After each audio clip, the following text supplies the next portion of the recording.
Vanakkam. Welcome to this session of the hand surgery quiz, the fun way to learn hand surgery.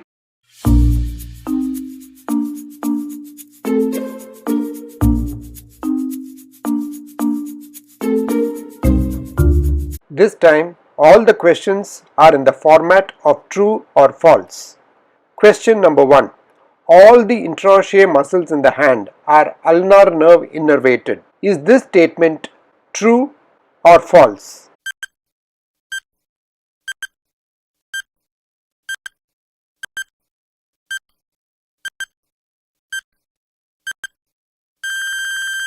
The answer is all interossei muscles in the hand are ulnar nerve innervated.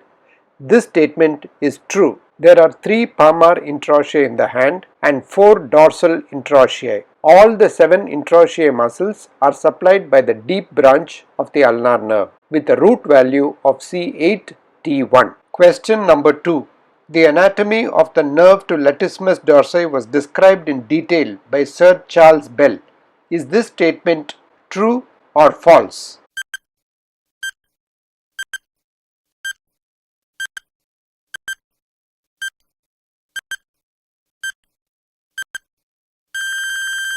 The correct answer is the statement that the anatomy of the nerve to latissimus dorsi was described in detail by Sir Charles Bell is false. Sir Charles Bell described the long thoracic nerve which supplies the serratus anterior muscle and which now bears his name, the long thoracic nerve of Bell. In the same paper, he showed that lesions of the 7th cranial nerve produce facial paralysis, now termed Bell's palsy. Sir Charles Bell was an anatomist, physiologist and a surgeon who was elected Professor of Anatomy and Surgery at the Royal College of Surgeons of England in 1824, elected Professor of Physiology at the University of London in 1828, and elected to the Chair of Surgery at the University of Edinburgh in 1836. Question number 3. The Sams-Weinstein monofilament test is done to evaluate the function of the C nerve fibers. Is this statement true or false?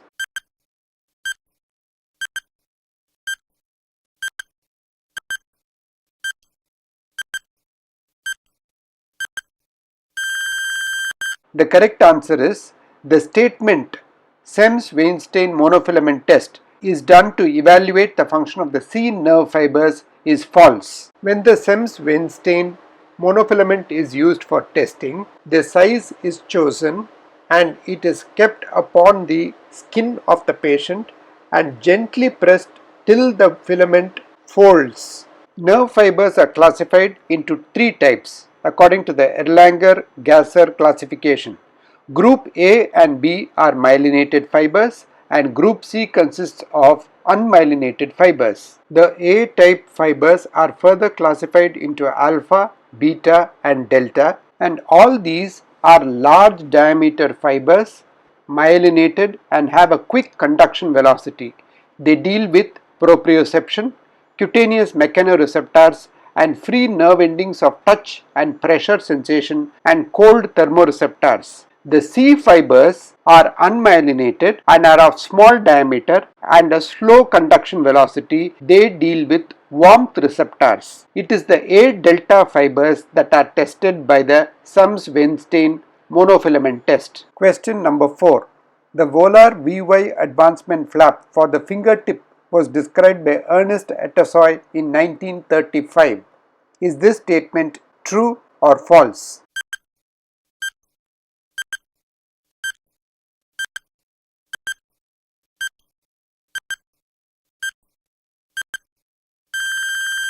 The statement the volar VY advancement flap for fingertip was described by Ernest Etossoi in 1935 is false. It is false on 2 accounts. The volar VY advancement flap was described by Erdogan Etossoi and this flap was described in 1970. Question number 5. Carpal instability non-dissociative refers to carpal instability due to injury proximal or distal to the wrist. Is this statement true or false?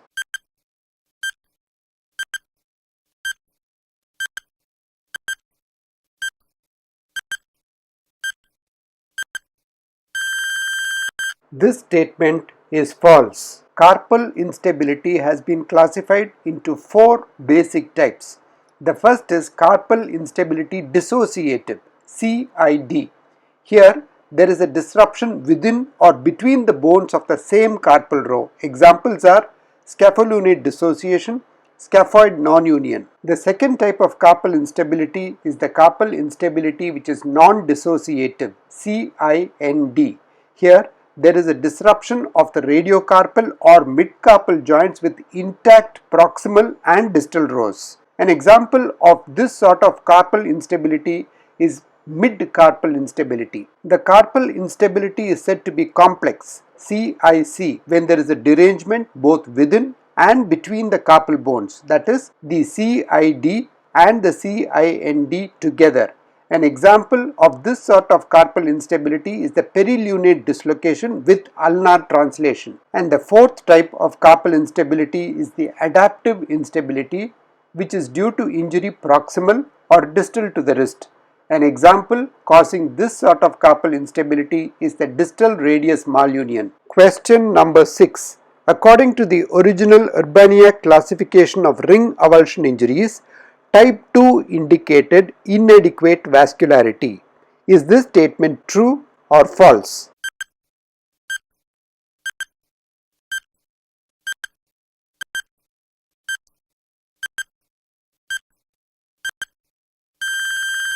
This statement is true.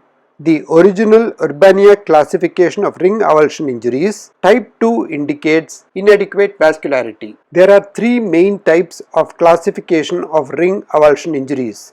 The classification described by Urbaniak in 1981, the classification described by Nissenbaum in 1984, and the classification by Simon K. in 1989. According to the original Urbaniak classification, Type 1 refers to ring avulsion with adequate circulation, Type 2 refers to ring avulsion with inadequate circulation, and Type 3 refers to complete degloving or complete amputation of ring avulsion injury. The modification made in the Nissenbaum classification was an additional category of Type 2 in inadequate circulation where only arterial circulation was inadequate. Simon K's subsequent modification of the classification of ring avulsion injuries added the factor of skeletal injury. There were four categories. Type 1 was the ring avulsion with adequate circulation with or without skeletal injury. Type 2 was inadequate circulation with no skeletal injury. Type 3 was inadequate circulation with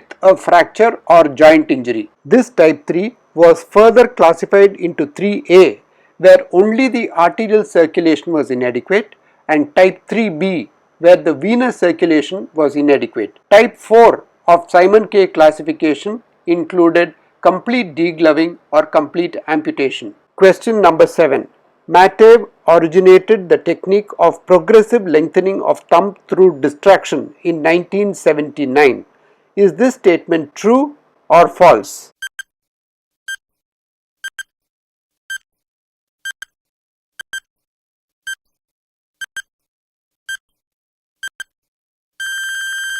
This statement that Matev originated the technique of progressive lengthening of thumb through distraction in 1979 is true. Distraction lengthening of the thumb was first described by Ivan Matev in 1979. He described it as a method of thumb reconstruction with the thumb metacarpal intact using gradual distraction of the stump tissues after osteotomy of the metacarpal, and by this method the soft tissues covering the thumb are not disturbed, so the sensibility is preserved. This method of thumb reconstruction is used when thumb metacarpal is available and skin is in good condition. Question number 8. The target tissue of rheumatoid arthritis is the synovium, where the antigen of rheumatoid arthritis is presented to the T cells. Is this statement true or false?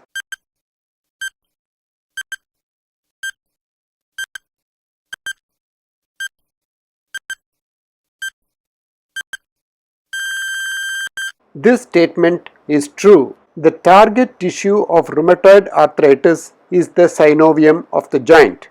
The disease process begins when an antigen, a trigger for rheumatoid arthritis, is presented to the T cells within the synovium. A complex interaction then occurs between the macrophages, B cells, T cells and synoviocytes, orchestrated by systemic inflammatory modulators and local cytokines. The end result is the formation of proliferating inflamed synovium, otherwise known as the pannus. Question number 9. Heberden's nodes occurring at the proximal interphalangeal joints are indicative of osteoarthritis. Is this statement true or false?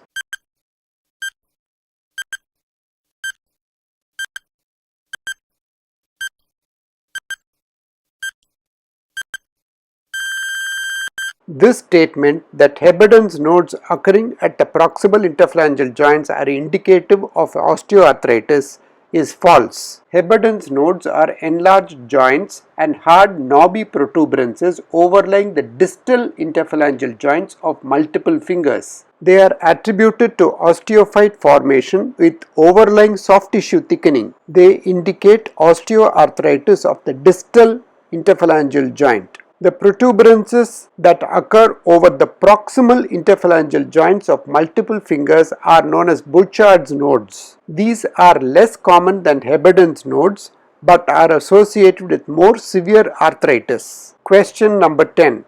Flexion at the proximal interphalangeal joint of the finger is possible because of the collapsible volar plate. Is this statement true or false?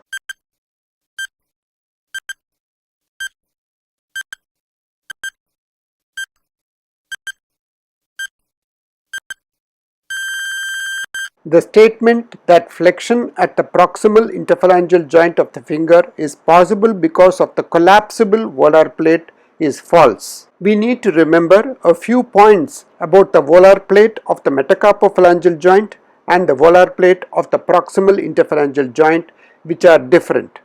The volar plate of the metacarpophalangeal joint is a fibrocartilaginous structure. It can collapse during flexion of the metacarpophalangeal joint. But the volar plate of the proximal interphalangeal joint is a thick, unyielding structure firmly attached to the base of the middle phalanx. When there is flexion of the proximal interphalangeal joint, this volar plate does not collapse like the volar plate of the metacarpophalangeal joint, but it slides proximally. I hope you enjoyed this session of the hand surgery quiz, the fun way to learn hand surgery. Please comment on whether you found it difficult or easy, and most importantly whether you found it useful.